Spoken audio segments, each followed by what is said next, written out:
जय श्री कृष्णा। राधे राधे।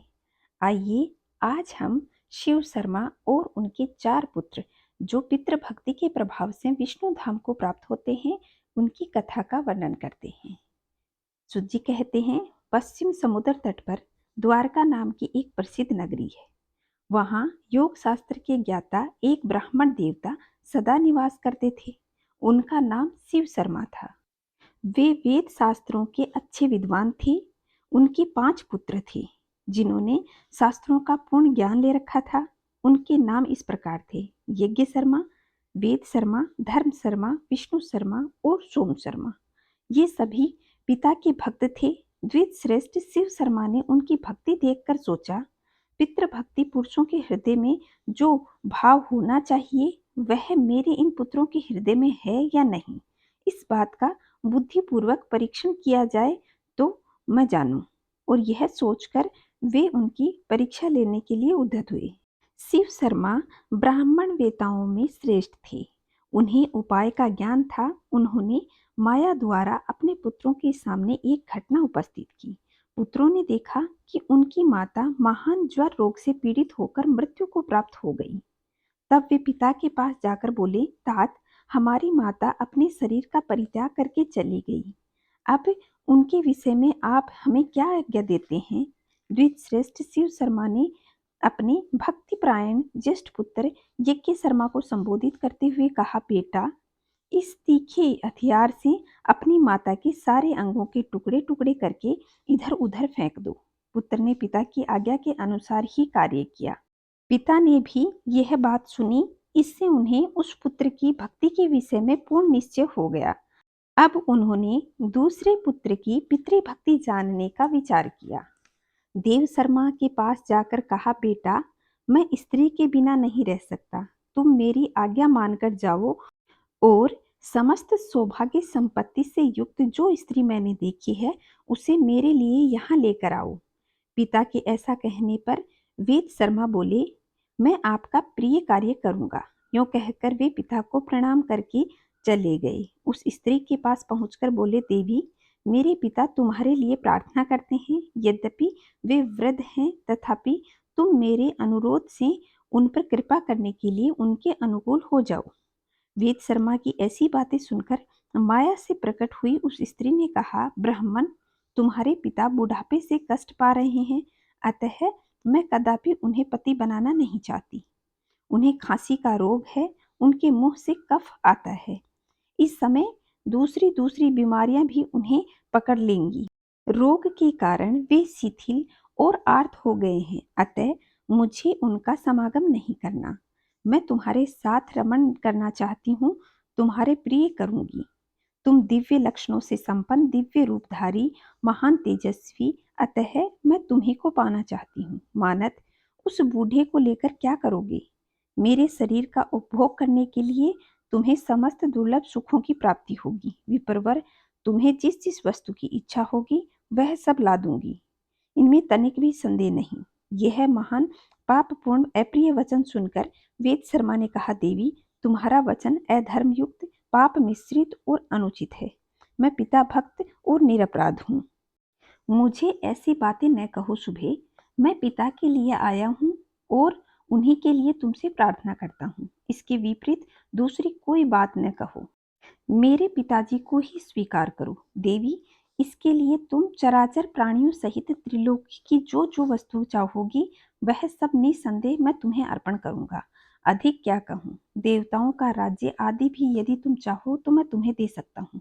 स्त्री बोली, यदि तुम अपने पिता के लिए इस प्रकार दान देने में समर्थ हो तो मुझे इंद्र सहित संपूर्ण देवताओं का अभिदर्शन कराओ। वेद शर्मा बोले, देवी, मेरा बल, मेरी तपस्या का प्रभाव देखो। मेरे आह्वान करने पर ये इंद्र आदि श्रेष्ठ देवता यहाँ आ पहुंचे।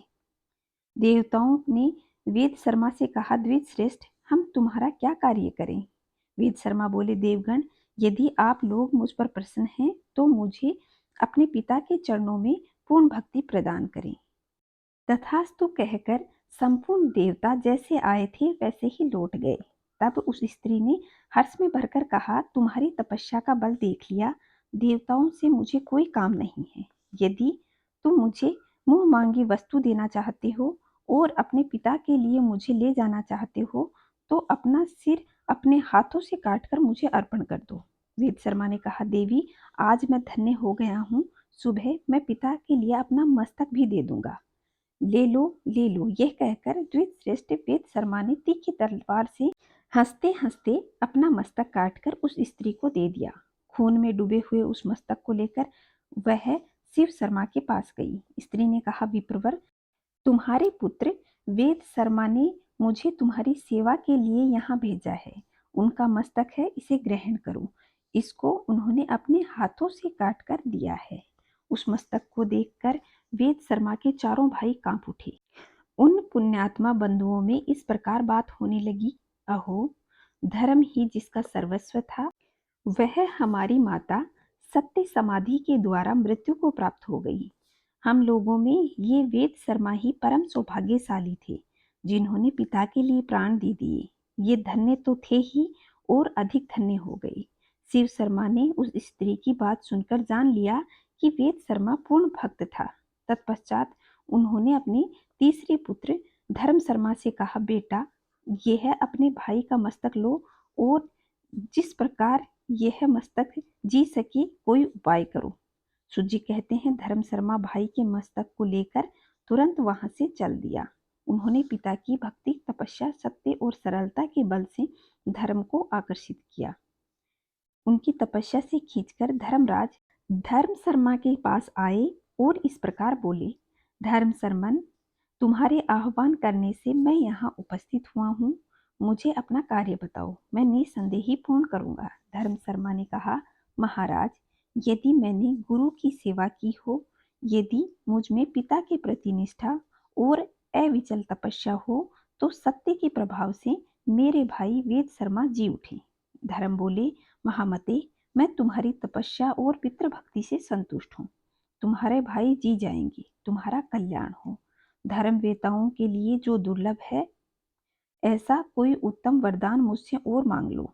धर्म शर्मा ने जब धर्म का वह उत्तम वचन सुना तो उस महायशस्वी महात्मन वेवत्स्य ने कहा, धर्मराज, यदि आप मुझ पर प्रसन्न हैं तो पिता के चरणों में पूजा में अविचल भक्ति, धर्म में अनुराग तथा अंत में मोक्ष का वरदान मुझे दीजिए।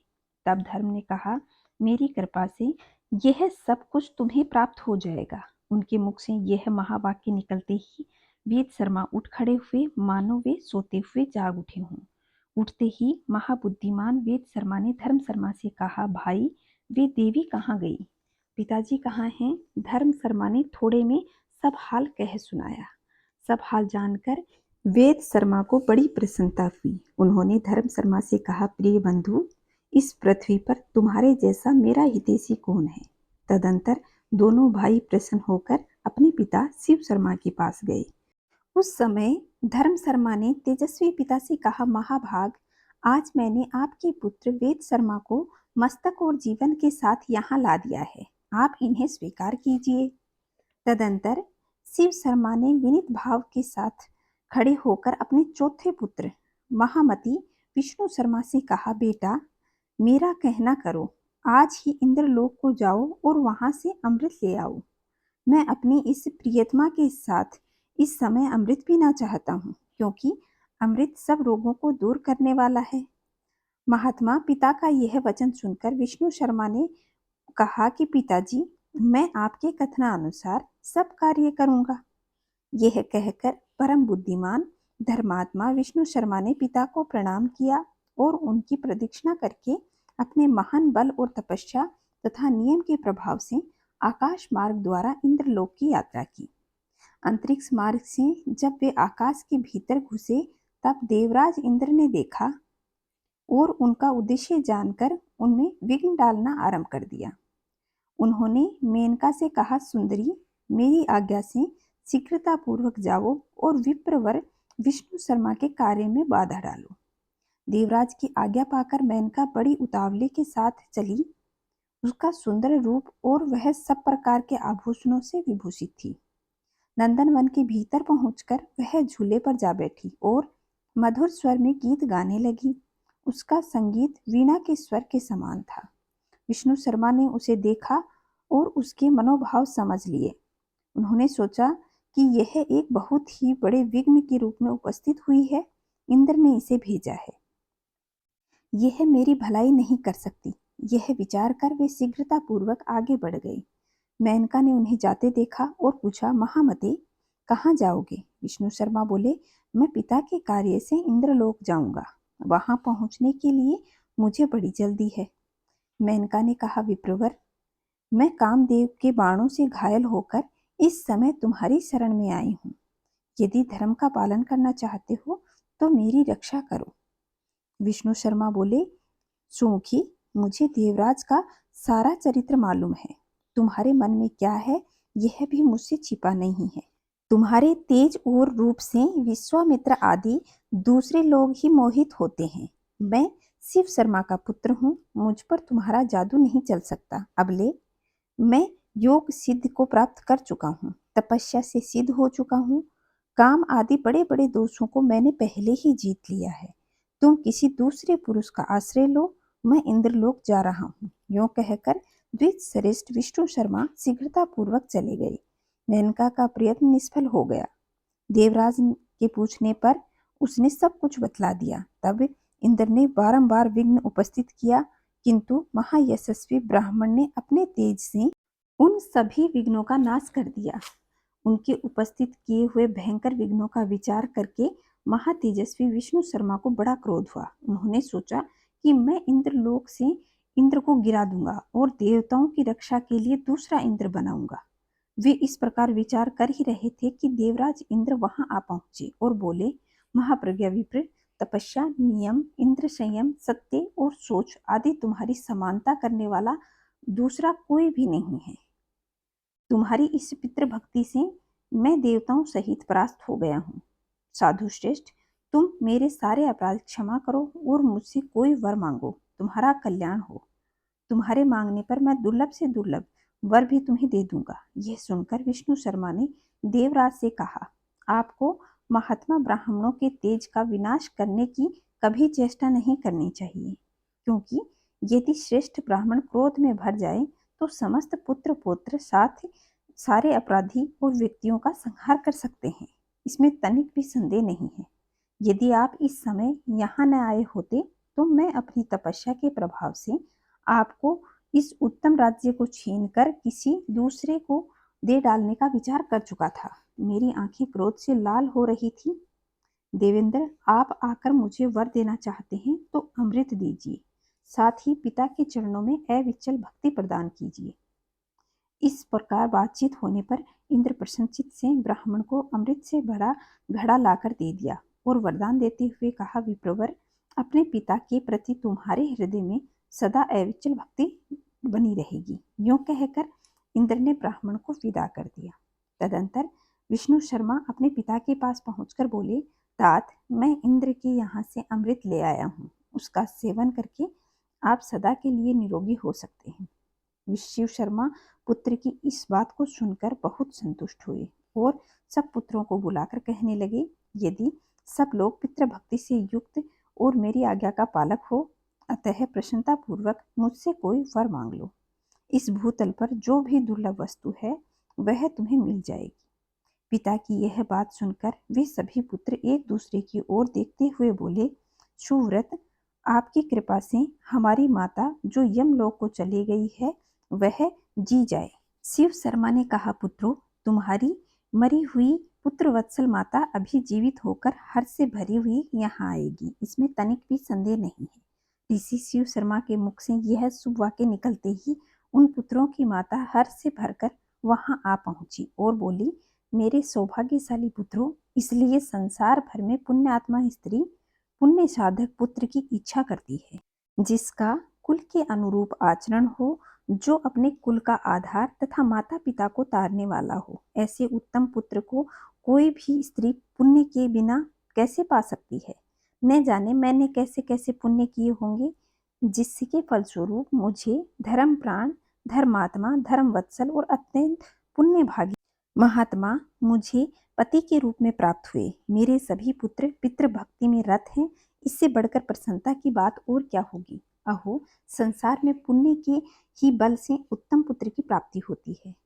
मुझे 5 पुत्र प्राप्त हुए जिनका हृदय विशाल है तथा जिसमें एक से एक बढ़कर हैं। मेरे सभी पुत्र यज्ञ करने वाले पुण्यात्मा, तेजस्वी और तपस्वी पराक्रमी हैं। इस प्रकार माता के कहने पर पुत्रों को बड़ा हर्ष हुआ और वे अपनी माता को प्रणाम करके बोले, माँ, अच्छे माता पिता की प्राप्ति बड़े ही पुण्य से होती है। तुम सदा पुण्य कर्म करती रहती हो।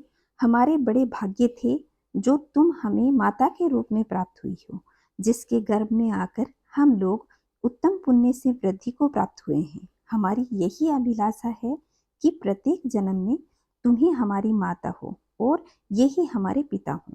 पिता बोले, पुत्रों, तुम लोग मुझसे कोई परम उत्तम और पुण्यदायक वर मांगो। मेरे संतुष्ट होने पर तुम लोग अक्षय लोकों का भोग कर सकते हो। पुत्रों ने कहा, पिताजी, यदि आप हम पर प्रसन्न हो रहे हैं और वर देना चाहते हैं तो हमें भगवान विष्णु के गोलोक धाम में भेज दीजिए, जहाँ किसी भी प्रकार की चिंता और व्याधा नहीं फटकने पाती। पिता बोले, पुत्रों, तुम लोग सर्वथा निष्पाप हो, इसलिए मेरे प्रसाद, तपस्या और इस पितृभक्ति के बल से विष्णु धाम को जाओ। महर्षि शिव शर्मा के ऐसे उत्तम वचन कहते ही भगवान श्री विष्णु अपने हाथों में शंख, चक्र, गदा और पद्म धारण किए हुए गरुड़ पर सवार होकर वहां आ पहुंचे और पुत्रों सहित शिव शर्मा को बारंबार कहने लगे, विप्रवर, पुत्रों सहित तुमने भक्ति के बल से मुझे अपने वश में कर लिया है। अतः इन पुण्यात्मा पुत्रों तथा पति के साथ रहने की इच्छा वाली इस पुण्यमयी पत्नी को साथ लेकर तुम मेरे परम धाम को चलो। शिव शर्मा ने कहा, भगवान, मेरे ये चारों पुत्र ही इस समय उस परम धाम और वैष्णो धाम को जाना चाहते हैं। मैं पत्नी के साथ अभी भूलोक में कुछ काल व्यतीत करना चाहता हूँ। मेरे साथ मेरा छोटा पुत्र सोम शर्मा भी रहेगा। सत्यभाषी महर्षि शिव शर्मा को यूं कहने पर देवेश्वर भगवान विष्णु ने उनके चारों पुत्रों से कहा, तुम लोग दाह और प्रलय से रहित मोक्षदायक गोलोक धाम को चलो। भगवान के इतना कहते ही उन चारों सत्य तेजस्वी ब्राह्मणों का तत्काल विष्णु के समान रूप हो गया। उनके शरीर का श्याम वर्ण इंद्र नीलमणि के समान शोभा पाने लगा। उनके हाथों में शंख, चक्र, गदा और पद्म सुशोभित होने लगे। वे विष्णु रूपधारी महान तेजस्वी द्विज पितृभक्ति के प्रभाव से विष्णु धाम को प्राप्त हुए। तो दोस्तों, यह था आज का महात्म्य। अगर महात्म्य पसंद आया हो तो वीडियो को लाइक करें, शेयर करें और कमेंट में जय श्री नारायण अवश्य लिखें। जय श्री नारायण।